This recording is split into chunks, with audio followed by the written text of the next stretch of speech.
नमस्कार दोस्तों, मेरे YouTube चैनल में आपका स्वागत है फिर से। जैसे कि मैंने आपको पिछले पार्ट में जो बारीकियां बताई थी कोई बिजनेस स्टार्ट करने से पहले, मैं उसी को कंटिन्यू कर रहा हूँ। मेरे इस YouTube चैनल में जैसे कि हम लोगों ने लोकल सर्वे देख लिए थे, मैन्युफैक्चरिंग सर्वेज देख लिए थे और अब सेल्फ सर्वे देखेंगे। सेल्फ सर्वे बोले तो खुद की हम कैसे सर्वे क्या करेंगे।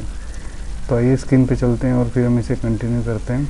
अगर कोई भी डाउट या कुछ भी कमेंट हो तो प्लीज़ आप मुझे शेयर कीजिए, मैं उसको जवाब देने की कोशिश करूँगा कैसे करना है। तो जैसे कि आप ये स्क्रीन पे देख रहे हैं, सबसे पहले लोकल सर्वे जैसे 27 दिन मेरे लगेंगे, ये मैंने आपको सारा बता दिया था कि क्या क्या इसमें एक्टिविटीज़ होनी है, कैसे 27 दिन लगेंगे। इसके लिए आप चाहे तो मेरे पार्ट 1 पार्ट 2 देख सकते हैं। सेम बी जो था मैन्युफैक्चरिंग सर्वे, मैन्युफैक्चरर सर्वे जिसमें कि हमें 7 दिन लगने थे, वो भी मैंने कवर किया है। वो भी आप चेक कर सकते हैं, मेरे जो पुरानी वीडियोस हैं पार्ट 1 पार्ट 2 पार्ट 3 के अंदर हैं, सब सारी डिटेलिंग है इसके अंदर। और तीसरा जो है वो सी और सेल्फ सर्विस, आज हम इसी के ऊपर बात करेंगे। सेल्फ सर्वे में कम से कम आपको 2 दिन देने हैं, 2 दिन 4 दिन लग सकते हैं, अपने हिसाब से आप इसे एडजस्ट कर लीजिए। 2 दिन मैंने मैक्सिमम लिए हैं, आप चाहें तो 1 या 2 दिन में सर्वे कर सकते हैं, या फिर जैसे भी आप लोकल सर्वे स्टार्ट करते हैं उसके साथ भी आप खुद अपना सर्वे कर सकते हैं। तो इस सेल्फ सर्वे में चलते, सेल्फ सर्वे में क्या क्या एक्टिविटीज़ होती हैं आज उनके ऊपर हम लोग बात करते हैं। तो जैसे कि सेल्फ सर्वे में आप देख रहे हैं 18, 90, 20, 21 4 पॉइंट्स मैंने कवर किए हैं। बाकी के 17 पॉइंट्स मैंने लोकल सर्वे मैन्युफैक्चर सर्वे के अंदर मैंने कवर कर दिए, जो दोनों मिला के 17 पॉइंट्स हैं। तो सेल्फ सर्वे में आपका 18 पॉइंट 19, 20, 21 स्टार्ट होंगे। हम जैसे कि बात करते हैं, सबसे पहले सेल्फ सर्वे के अंदर आप 18 पॉइंट देख रहे हैं। 18 पॉइंट के अंदर है आइदर रिटेलिंग, मतलब हमें जो अपना बिजनेस स्टार्ट करना है तो बिजनेस हमें रिटेलिंग का करना है। ट्रेडिंग, क्या हम ट्रेडिंग करने लायक हैं तो ट्रेडिंग कर सकते हैं। आइदर होलसेलिंग या होलसेलिंग करना है, उसकी होलसेलिंग हमें देनी है। और फोर्थ है आइदर मैन्युफैक्चरिंग, तो हम मैन्युफैक्चरिंग स्टार्ट करेंगे।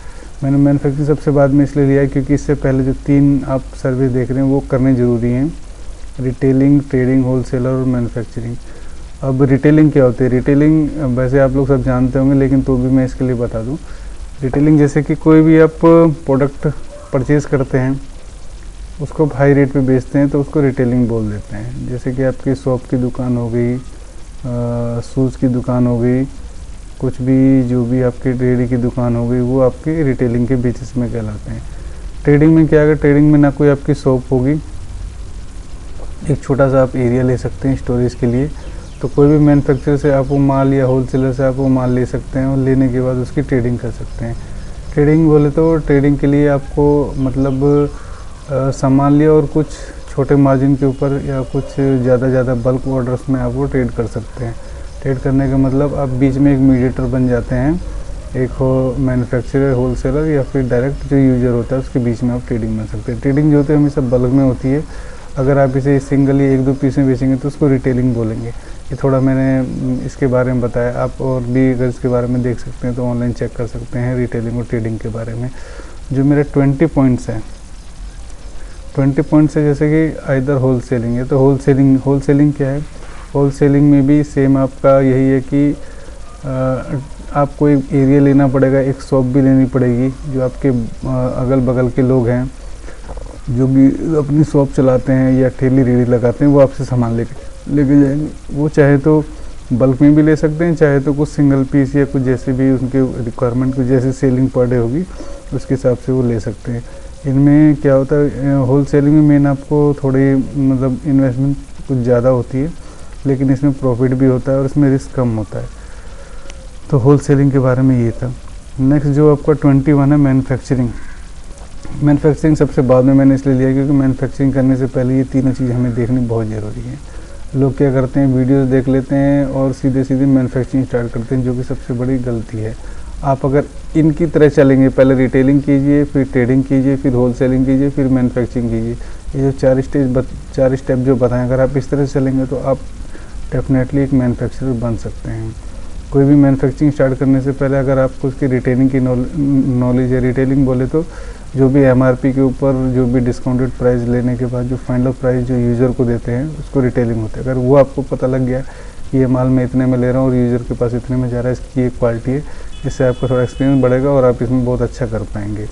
जो आपकी ट्रेडिंग है, ट्रेडिंग में क्या होगा, आपका रिटेलर जो है वो ट्रेड आप जो है ये होलसेलर को दे सकते हैं। ट्रेड करके आप ये ऑल इंडिया या ऑल वर्ल्ड में जैसे भी इसकी मार्केटिंग करके आप अपने जो भी प्रोडक्ट हैं वो सेल कर सकते हैं। आपको इसमें मैन्युफैक्चरिंग करने की ज़रूरत नहीं है। जो आइदर होलसेलिंग का भी मैं फिर से बता देता हूँ। होलसेलिंग के लिए जैसे कि आपने को बल्क में कुछ कार्टन उठा लिए, ठीक है, उस कार्टन को आप ये नहीं कि बल्क सेम उसी तरह से आपको आगे देना है। आप उसमें से कुछ आइटम्स जो है रिटेलर को दे सकते हैं, कुछ ट्रेडर्स को दे सकते हैं। तो होलसेलिंग का बिजनेस भी काफ़ी, अगर नेक्स्ट है तब आप मैन्युफैक्चरिंग स्टार्ट कीजिए। तो आप ये चारों चीज़ अगर देख लेंगे तो आपकी, ये मैंने 4 इसलिए दे, क्योंकि हर एक व्यक्ति की, हर एक पर्सन की जो इन्वेस्टमेंट है, जो लिएबिलिटीज़ हैं, जो इन्वेस्टमेंट है वो डिफरेंट होती है। अगर आपके पास कम इन्वेस्टमेंट है तो आप रिटेलिंग स्टार्ट कर सकते हैं।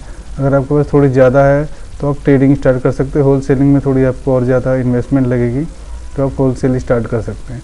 होलसेल हर एक एरिया में, हर एक जगह पे एक होता है होलसेलर, और वो 1-2 भी होलसेलर होते हैं जो कि थोड़ा कम कंपटीशन होता है। सबसे ज़्यादा जो कंपटीशन है वो आपका रिटेलिंग में है, फिर ट्रेडिंग में थोड़ा कंपटीशन है, फिर इसके बाद होलसेलिंग में थोड़ा और कम है, और मैन्युफैक्चरिंग में थोड़ा कम है। मैन्युफैक्चरिंग हर जगह तो कंपटीशन है ही, ठीक है। सबसे ज़्यादा इसमें जो प्रॉब्लम आती है आपको मैन्युफैक्चरिंग में ही प्रॉब्लम आती है, क्योंकि मैन्युफैक्चरिंग में आपको मैन पावर्स, बिजली, एरिया, स्टोरेज, साफ़ सफाई, ये सारी चीज़ें लेके ऑडिट, सर्टिफिकेट, इन सब चीज़ की ज़रूरत पड़ती है। तो मैन्युफैक्चरिंग इतना मतलब इतना आसान भी नहीं है कि आपने काम किया और मतलब कि वो सक्सेसफुली होगा। काफ़ी लोग इसमें फेल हो जाते हैं। सबसे अब देखते हैं सक्सेसफुल रेट में। सक्सेसफुल रेट के अगर हिसाब से बात करें तो रिटेल वाला सबसे ज़्यादा सक्सेसफुल होता है, क्योंकि वो इसके ऊपर ज़्यादा रिस्क नहीं होता, डायरेक्ट यूजर से जुड़ा होता है, तो प्रॉफिट मार्जिन भी सबसे ज़्यादा लेता है। ट्रेडिंग के ऊपर थोड़ा कम रिस्क है, इसी तरह से होलसेलिंग को उससे भी थोड़ा कम रिस्क है, और सबसे ज़्यादा रिस्क वाला बिजनेस है वो आपको मैन्युफैक्चरिंग है। तो ये मैंने 4 चीज़ें बता दी, ये आप देख लीजिए इनमें से आपको क्या सूट करता है। फॉर एग्ज़ाम्पल के तौर पे, जैसे कि मैं हर बार एक मैंने एग्ज़ाम्पल है स्लीपर का। अगर आप स्लीपर का वीडियो देख के या किसी से सुन के अगर आप मैन्युफैक्चरिंग स्टार्ट कर देंगे बिना ये सर्विस किए हुए, सेल्फ सर्वे, खुद का सर्वे किए हुए, तो हो सकता है आपको इसके लिए कुछ मुश्किलों का सामना करना पड़ सके और आपको फिर पता लगे ये मैंने क्या कर दिया। तो सबसे पहले अगर आप रिटेलिंग का बिजनेस कर सकते हैं या रिटेलिंग के बारे में आपको पता तो अच्छी बात है। फिर ट्रेडिंग के बारे में आप सोचिए। फिर उसकी होलसेलिंग अगर कर सकते हैं तो होलसेलिंग के बारे में आप जान सकते हैं। जो होलसेलिंग के बाद जब आपके इससे क्या होगा, आपको नॉलेज हो जाएगी कि कौन सा प्रोडक्ट कितनी मार्केट में किस जगह पे और कैसे, मतलब कि किसकी ज़्यादा डिमांड है। तो इसे होलसेलिंग ट्रेडिंग से आपको अच्छी तरह से पता लग जाता है। फिर मैन्युफैक्चरिंग तब आप स्टार्ट कीजिए सबसे लास्ट में, क्योंकि इसमें आपको मैन पावर, इन्वेस्टमेंट, एरिया, काफ़ी कुछ मतलब इसमें लगाना पड़ेगा आपको। अब टाइमिंग की बात करें तो टाइमिंग जो रिटेलिंग में आपको सबसे ज़्यादा टाइम देना पड़ता है। टाइम के अकॉर्डिंग अगर हम देखें तो रिटेलिंग में आपको सबसे ज़्यादा टाइम देना पड़ता है, और ट्रेडिंग में थोड़ा आपको कम टाइम देना पड़ता है, क्योंकि ट्रेडिंग में ना आपको ना एरिया की ज़रूरत है ज़्यादा और ना ज़्यादा स्पेस की ज़रूरत है। आपने इधर से मटेरियल लिया और उसको यूज़र को आपने पास कर दिया, तो ये हो गया ट्रेडिंग का। होलसेलिंग में आपको थोड़ी मतलब टाइम के हिसाब से देखें तो इसमें भी टाइम देना पड़ेगा, लेकिन एक पर्टिकुलर टाइम होता है जिस तरह से आपके वेंडर वो आपको अप्रोच करते हैं और आप उन्हें सेल कर सकते हैं। होलसेलिंग के बाद जो मैन्युफैक्चरिंग, इसमें तो आपको ओवर टाइम से लेकर हर चीज़ देनी पड़ेगी और टाइम खुद से ज़्यादा ही लगाना पड़ेगा। आपको इसमें सब कुछ करनी पड़ेगी। सब कुछ बोले तो आपको इसमें मतलब कि मैन पावर की भी पेमेंट करनी है, बिजली की पेमेंट भी करनी है, एरिया की पेमेंट भी करनी है, मार्केटिंग भी आपको देखनी है, सेल्स भी आपको देखनी है, और जो भी 5S हैं वो सब चीज़ आपको चेक करने पड़ सकते हैं। तो ये मेरा वीडियो था, ये आप सेल्फ सर्वे खुद करके देखिए कि आपको कहाँ पे फिट बैठते हैं। आप इससे पहले मार्केट में जानना पड़ेगा, देखना पड़ेगा।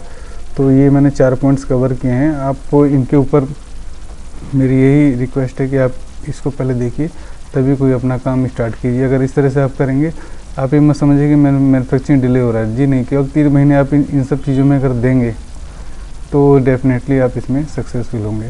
तो अगर कोई भी, तो इसी के साथ मैं वीडियो समाप्त करता हूँ। अगर कोई भी कमेंट या जो भी क्वेरी है आपकी, वो मेरे को आप राइट कीजिए, मैं उसको जो जैसे भी होगा जवाब देने की पूरी कोशिश करूँगा।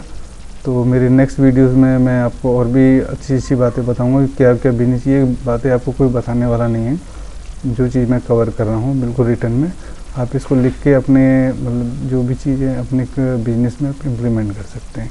Thank you.